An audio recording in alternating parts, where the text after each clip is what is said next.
Hello, this is Lori Michelle with Moshiach Life Lesson number 18. The paradox of life. God is omnipotent and gave us free will. There are people who believe in Hashem, God, the King of the universe, and believe that everything is pre-planned, predetermined, and that we just show up and we have within us, invisible marching orders, and we're just doing exactly as we were pre-programmed to do before we arrived. That we really don't have free will, that it's an illusion. And he just said to me, it's not. Free will is not only something that we have, but he demands us to choose in every moment. It's part of his design for this world and for humanity. He desires us to choose in every moment. And that is why he placed something in this world, an energy, I will call it an artificial intelligence, that entices us to choose something other than God, goodness, an alternate choice called the Yetzer Hara. The Yetzer Hara is the evil inclination, otherwise known in Torah as Satan. But Satan isn't a person or a being or a soul, the way a lot of religions believe it is. It's not a deity in competition with Hashem, but it does compete with goodness. In the end, Hashem, the King of the universe, makes his decree, and he is omnipotent, and nothing exists, including evil choices, without his say-so. You ask, and so you shall receive. And he decides. He is the final decision maker of everything that occurs in this world. And he just said, and the entire universe. So what's free will? If he decides everything in the end, where does free will come into play? Free will is a choice that we have in every single moment. And by his design, this physical world has really two choices that look like a myriad of choices. But when you peel apart your choices in every moment, it's really a choice between yes or no.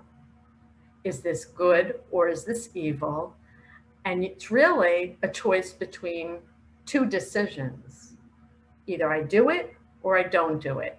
Either I do it this way or I do it another way. If you peel apart the smelly onion, one layer at a time, it's one choice at a time.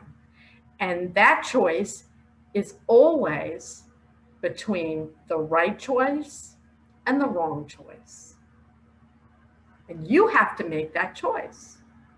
He will encourage you, and he will do things to assist you to make the choice that is best for you and the world. I'll give you an example of free will that I just experienced last night. Now, I hear Hashem, but I want you to hear what free will looks like to Mashiach, who hears him in every moment, and he could just boss me around like I'm an android, a robot. Do this, do this, do this. No, Lori, go here. He doesn't do that. As a point of fact, he forces me to choose. I want to do what he wants me to do because I love him and I know he knows the right answer. But he won't let me do that. He told me a long time ago, years ago, I don't want a robot. I don't want to put a ring through your nose and lead you around. You must choose. And he forces me to choose. So last night, I was traveling in Israel late at night, and I was trying to make my way home from Jerusalem. I live in Tiberias. and I was at the bus station. And just about a week before, we have something called a Ravkov. It's our bus pass, and you load it with money. And I had plenty of money to go where I wanted to go and return and have some money left over. But I could have put more money on it, $15. And I said, no, I'll keep the money in my pocket.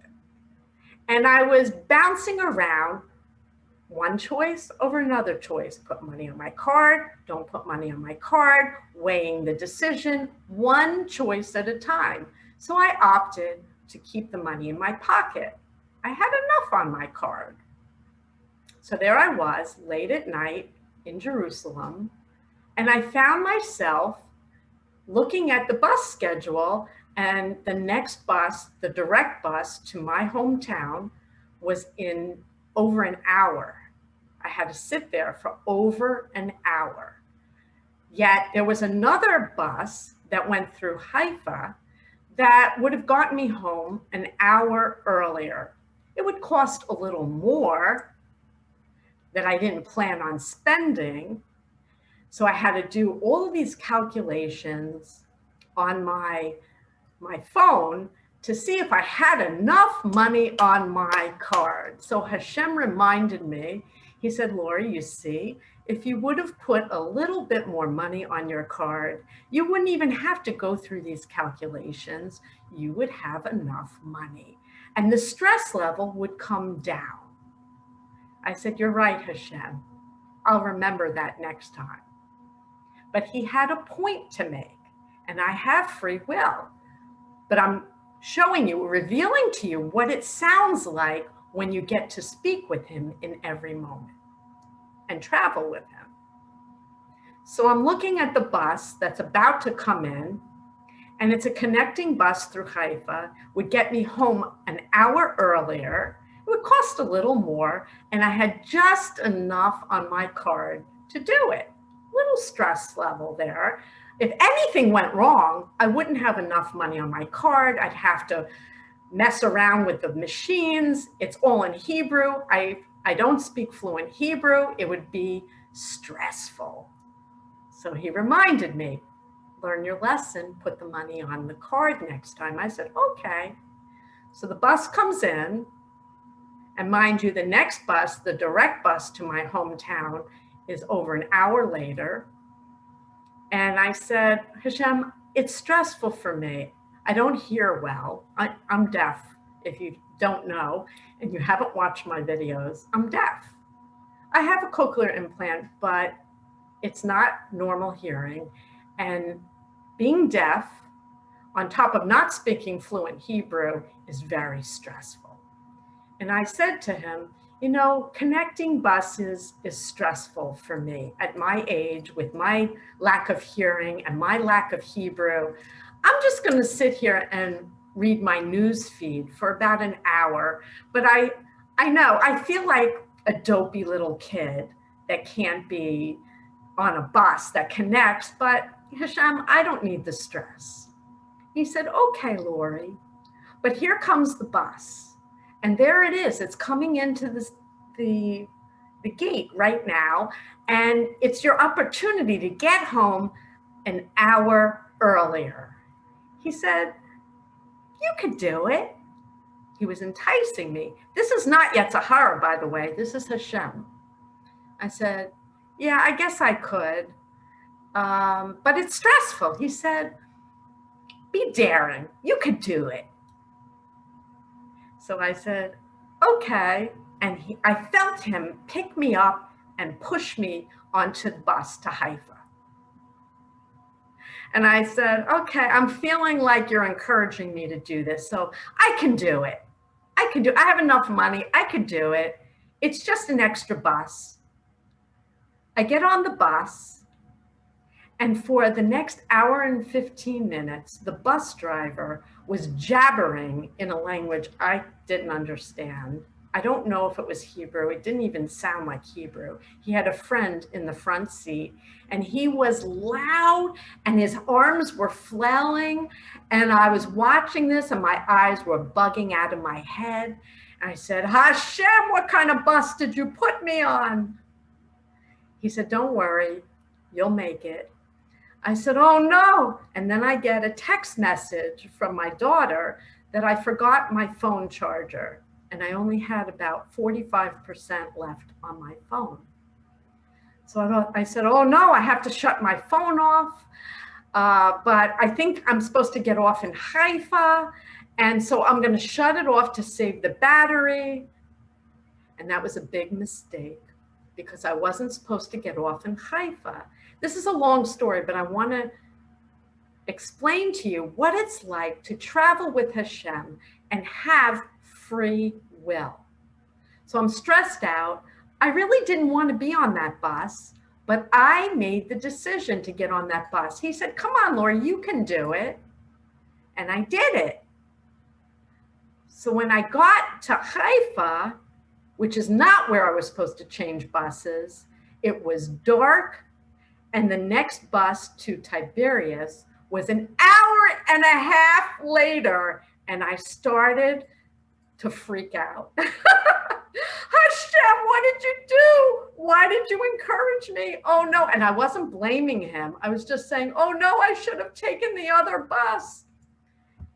He said, ask when the next bus is coming in. So I went to this man behind a glass window and I have tears in my eyes. Yes, I'm the Messiah and I'm very brave, but I'm deaf. I can't speak Hebrew. It's late at night and I don't know how to get home.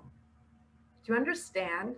I'm not a kid and I don't like the situation at all. So I asked the man, I said, I have to get to Tiberias. And he points to a bus that's waiting for me. I said, Hashem, thank you. And I went to the bus. I sat down and I put my hands on my face and I said, Hashem, thank you. He's getting me home. I said, why did I just do all that? He said, because you needed to learn your lesson. He said, you know, you don't like connecting buses. You don't speak fluent Hebrew and you don't hear well. It's late at night. You should have taken the other bus. But having gone through what we just went through, it's now burned into your soul. You will never do that again. But I'm getting you home. I said, thank you, Hashem. He said, the other thing you learned is always put extra money on your card. More than enough. You don't need the stress level for $15. Put it on the card when you're traveling. I said, yes, Hashem. Now, had I taken the bus, the original bus, the nonstop to Tiberias, it wouldn't have been burned into my soul the way it was. He made me get on that bus.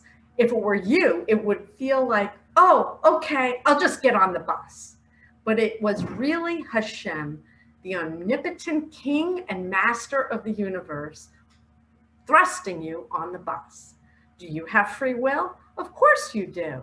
But your inclination was to follow Hashem, pushing you in that direction. Does it always work where he will thrust you in that direction? He just said yes. But on other occasions, he'll just let you choose. He'll let you go on the other bus, the one that you think you should go on. He will let you refuse to listen to me. Moshiach, that's what I am. He'll allow you to speak lashon hara to your friends, evil speech about me, and he'll watch you and he'll watch you. And then one day he'll decide you've had enough. You're not choosing correctly. So in situations where he's watching people and he's watching everyone, he's told me that if someone's not doing what they are sent here to do, one day they'll go to the doctor and the doctor will say, sir, you have lymphoma. What is that? Well, it's a manifestation of cancer in this world by people's choices. But does everybody get lymphoma? No. But if Hashem, the king of the universe, decides you need lymphoma because you're not doing what you were sent here to do, you will get lymphoma. If Sally's not doing what she's meant to do, she'll go to the doctor and find out, God forbid, she needs a double mastectomy. And what does that do to her? Well, he's folding his arms and he's watching her and seeing if that's what she needs, or he knows what it will do to her, but she still has to choose. Free will in every moment means that you choose in every moment. It depends on what you need to make the choice that you came here to make. And he's here to encourage you and thrust you in the direction that you need to go so that you accomplish what you came here to do. What do you need to accomplish what you need to do? Some people need cancer. Some people need a nervous breakdown, wind up in a mental hospital. Some people need, God forbid, something to happen to someone in their home, in their family. Some people need 9/11. Depends on what you need. So he's the final arbiter. You get to choose in every single moment. And in the end of days, he says, we must choose redemption, world peace.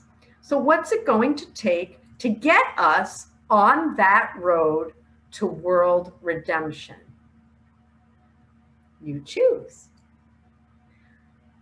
Before the pandemic, not that many people were giving me serious credence, a couple.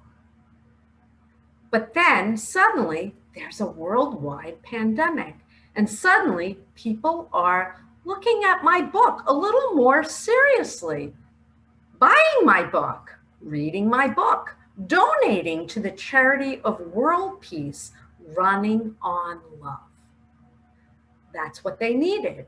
But the pandemic isn't enough. It's such a small blip of people paying attention, listening to me. Moshiach, that's what I am, traveling with Hashem. Right here, King of the universe, talking to me, speaking through me to get to you. What's it going to take? He just said more. How much more? You choose. So where's free will? Redemption. He told me many years ago, Lori, redemption is fait accompli.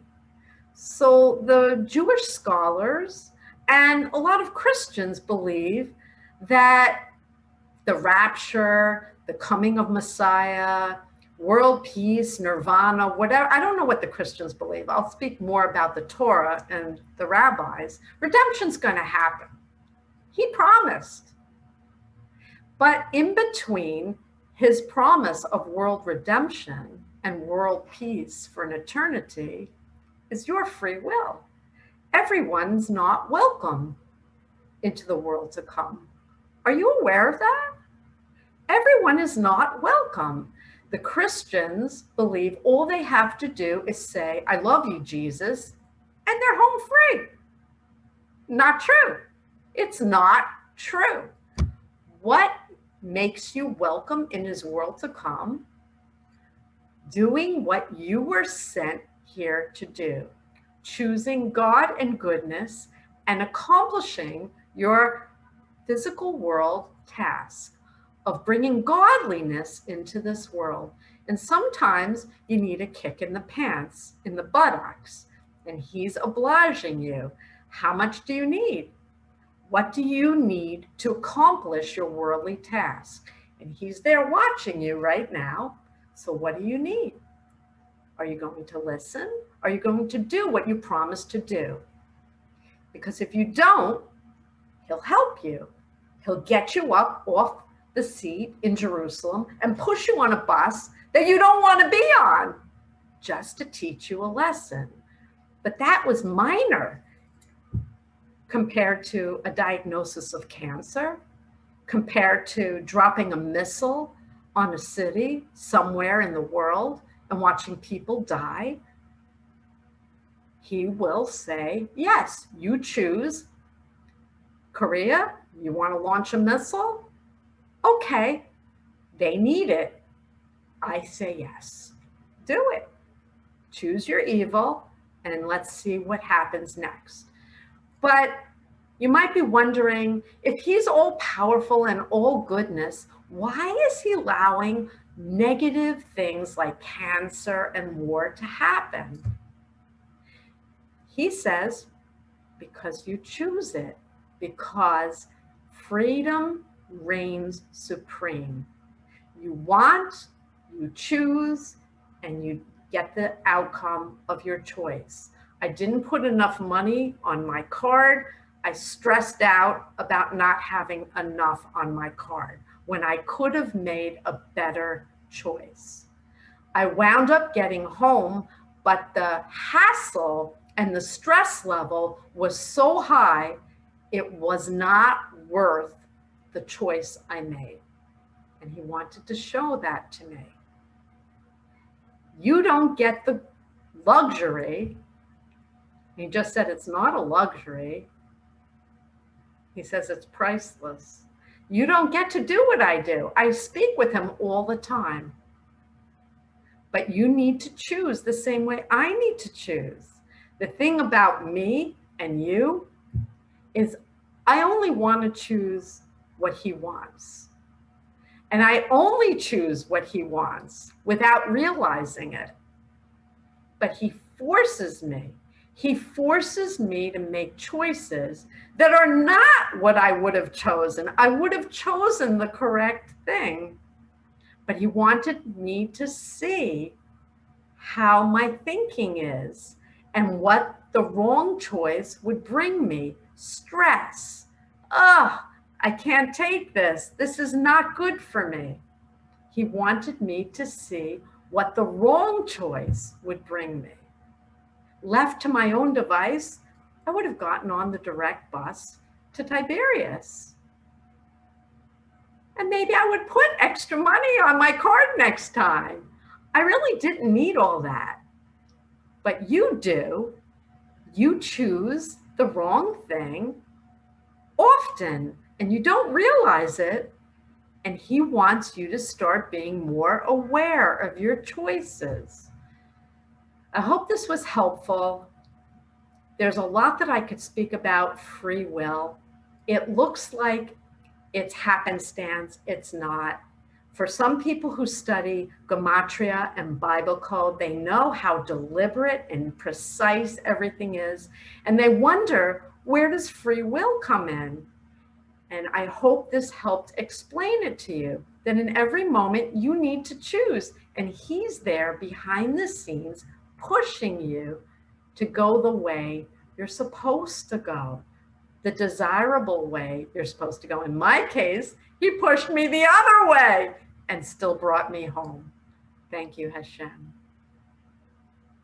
I hope this made sense to you. If you've been watching me for a while, he said it sure does. There's more wisdom in here. Please read it, because you're supposed to read it, and he shows me many people reading this, and it's not happening yet. So what's it going to take for you to do the correct choice and buy this book and start reading and learning from Moshiach? What's it going to take? I hope not much more. I hope it goes easy and sweet for you. And you just buy it and contact me, and let's do the work of world peace in our time. He says it's coming, but it has to come through you, and you have to choose it. Or, come on,